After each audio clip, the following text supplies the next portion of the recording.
The Wall Street Journal says that as the Paris Air Show 2023 comes to a close, Boeing and Airbus are in a fierce race to get orders for their planes from airlines all over the world. At the Paris Air Show this year, the two companies got more than 1,000 guaranteed orders between them.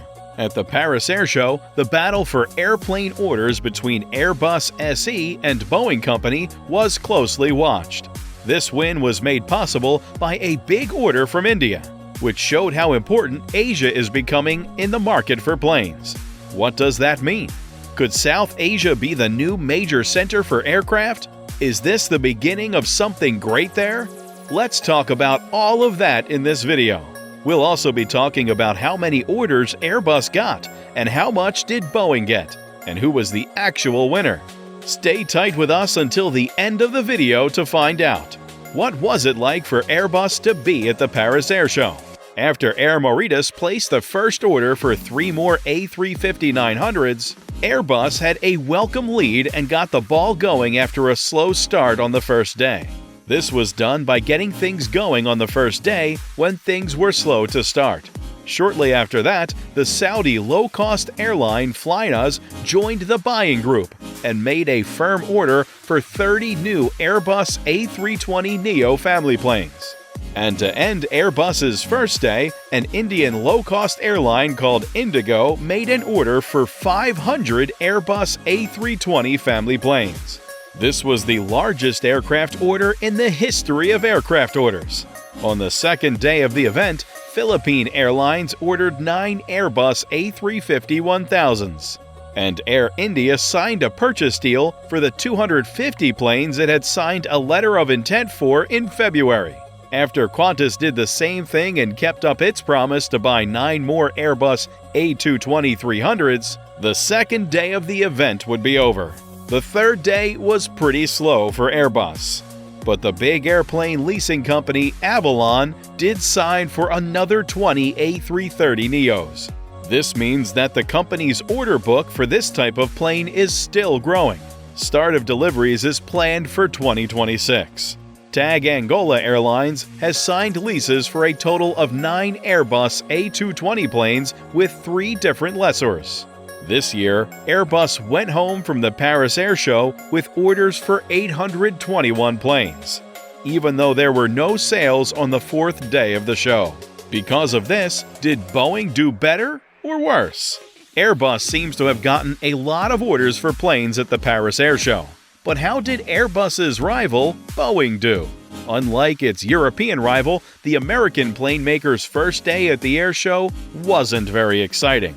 On the second day, China Airlines placed an order for 8 Boeing 787-9 Dreamliners. This was the first order for the U.S. plane maker. Aviation, which leases out planes, also hit a hat trick before lunchtime, when it signed a deal for 40 Boeing 737 MAX 8 planes. Air Algerie also put in an order for 8 Boeing 737 MAX 9s and signed a solid memorandum of understanding for 2 Boeing 737 BCFs on the second day of the event. Air India finished the process by signing the deal to buy the 220 planes for which it had signed a letter of intent for in February. This is the biggest order that Boeing has ever gotten from a customer in South Asia. There are choices to add up to 70 more planes to the order. After putting in an order for 4 Boeing 737 MAX 7s on day 3, Luxair became the first customer in Europe for this type of plane. This made more people want to buy narrow-body planes from Boeing, which kept happening all through day 3. Akasa Air, a new low-cost Indian airline, would also help the manufacturer grow by making a small order for 4 more 737 MAXs. After that, 356 planes were ordered from Boeing, bringing the total to 356. The winner of this round is that the big order from Indigo made it possible for the European plane maker to win the 54th Paris Air Show. When you compare the number of orders Airbus has for more than 800 planes to the number of orders Boeing has for less than 400 planes, it's clear that Airbus is the winner. At the same time, both manufacturers were happy to have received large orders from Indian carriers, which showed that the South Asian market is becoming more famous and strong. Even though there was a big difference between them, it was good to see that both sides were able to make good business connections at the airshow, especially in a number of foreign markets. All things considered, the airshow that happened this year was a lot of fun, and now we just have to wait until 2025 for the next one. So, now that Airbus outsells Boeing, as focus shifts from buying to building, what does it mean for the future of aviation? Since both Airbus and Boeing already have a lot of orders, the focus has been on how they plan to build the planes. Aviation executives and investors who went to the expo spent a lot of time talking about how aviation manufacturers will be able to deal with shortages of parts and workers, which have made it hard to speed up production after the pandemic and do the repairs that are needed to keep existing fleets flying. The CEO of Aviation, Andy Cronin, said that the focus of air shows is shifting away from large orders. This is important because both Airbus and Boeing have large backlogs of contracts they have not yet delivered. "We think the demand story is true," the company said. "There have been some big orders in countries with real growth potential, like the Middle East and Asia. Even though the fair in Le Bourget, which was outside of Paris, was coming to an end, signs of the supply chain bottleneck kept showing up. Spirit AeroSystems Holdings, Inc., which is Boeing's biggest provider, stopped making planes on Thursday because its workers went on strike. In the meantime, Airbus will hurry to build a second production line at its plant in Tianjin to keep up with other companies that are also trying to make more planes. Customers outside of India added a few new orders that were about the same amount. In addition to Flynas, Aviation and Air Algérie, Luxair of Luxembourg bought 4 Boeing 737 MAX 7 models, and Philippine Airlines ordered 9 Airbus A350 widebodies.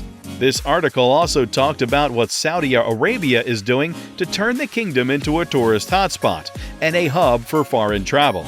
Riyadh Air, a new airline, showed off its new purple paint job on a stopped Boeing 787 Dreamliner at the event. Even though the airline won't start flying for a few more years, it's just starting to put together its fleet. Even though it chose GE engines for wide-body planes from Boeing, the real purchase of planes wasn't finalized at the ceremony. Bloomberg source says that many other companies, including Air France KLM, Delta Airlines Inc., Air Canada, and Turkish companies, are still talking about buying wide-bodies. At Le Bourget, Christian Scherer, the head of sales for Airbus, warned that this could, in a few years, cause a shortage of planes like what happened in the narrow bodies market. Both Boeing and Airbus are out of their most popular jets for the next few years. And Airbus won't have narrow-body planes again until 2029 at the earliest. Indigo won't start taking deliveries until the year 2030. Because of the big delay, getting orders at trade shows like those in Paris, Dubai, or Farnborough, which is near London, has become less important. Rob Morris, the global head of consulting at Ascend by Cirium, says orders show that airlines are trying to make sure they get to the front of the line. However, the most important question is how aircraft manufacturers can increase production to meet all of this demand. It's almost like the party is over and the manufacturers need to wake up and get to work. Well, that's all from this video. Hope you enjoyed us. Are you Team Airbus or Boeing? Let us know in the comments section down below. We'd love to know what you vote for. Thanks for watching this video. Stay tuned for more.